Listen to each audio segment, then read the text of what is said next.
Aloha and howdy! Welcome to Forkish Habits, where I share my no sugar, no flour, just real food recipes that transformed me from 320 pounds to 145 and keep it off.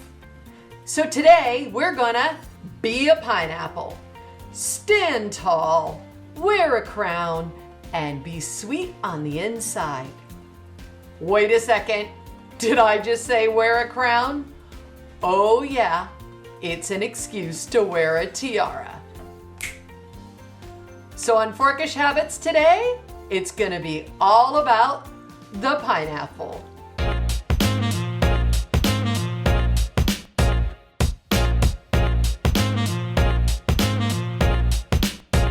I'm so sorry, we're still in COVID time. I wanted to take you to the grocery store with me, but this wouldn't work as well trying to do with a mask on.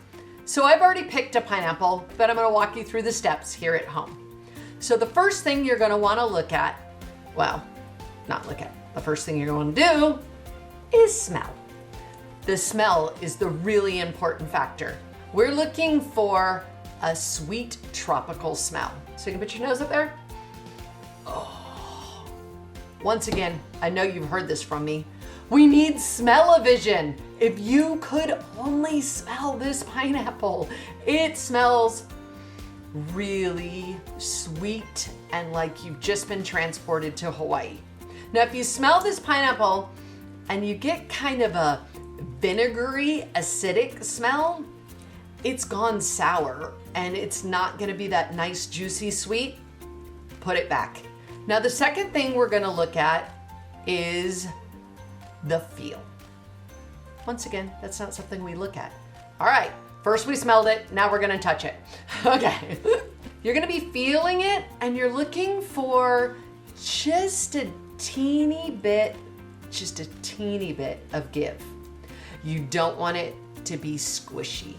Now, if you're pushing on it and it just feels rock hard, like a brick, you don't want that one either. Now, we're gonna look at the color. So we're looking at the color. The color is not a great sign. You can see on my pineapple that it's got some beautiful yellow here at the base, but it's also got quite a bit of green. That doesn't mean that the pineapple is not ripe. Now the next thing is its leaves. You see how this one has some beautiful green leaves. They're nice and colorful. You may see some browning on the leaves because pineapples are all sprayed, so there can be some browning. Don't let that panic you.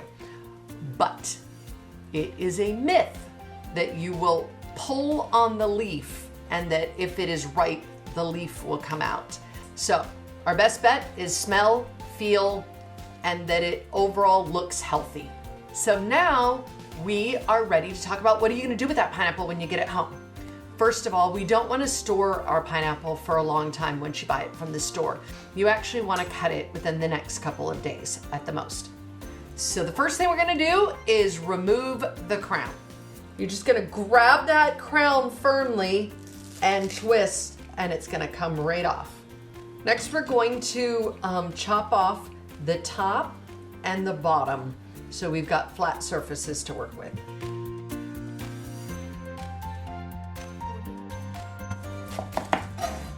Now, I want to have some area for several rings. We are going to cut down all of this outer part.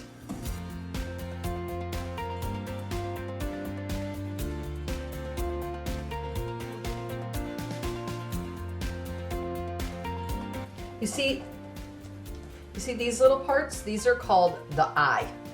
Now we can gouge out the eyes. Man, that just sounded like a horror movie, didn't it? So the reason I want rings out of my pineapple is because my favorite way to eat a burger off of the grill is with a slice of grilled fresh pineapple on it. And you can see an example of what I do for my grilled hamburger here.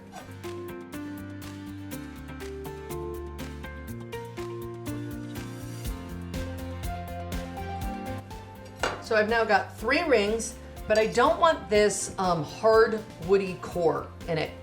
I'm just gonna take my knife and cut that hard center. Now to use the rest of our pineapple to make our chunks and our dices.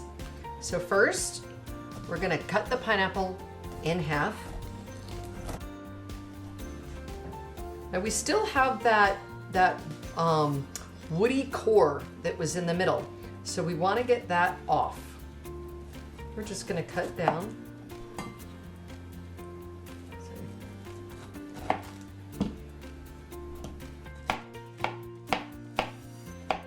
They're super forgiving and easy to cut. But here I have two types.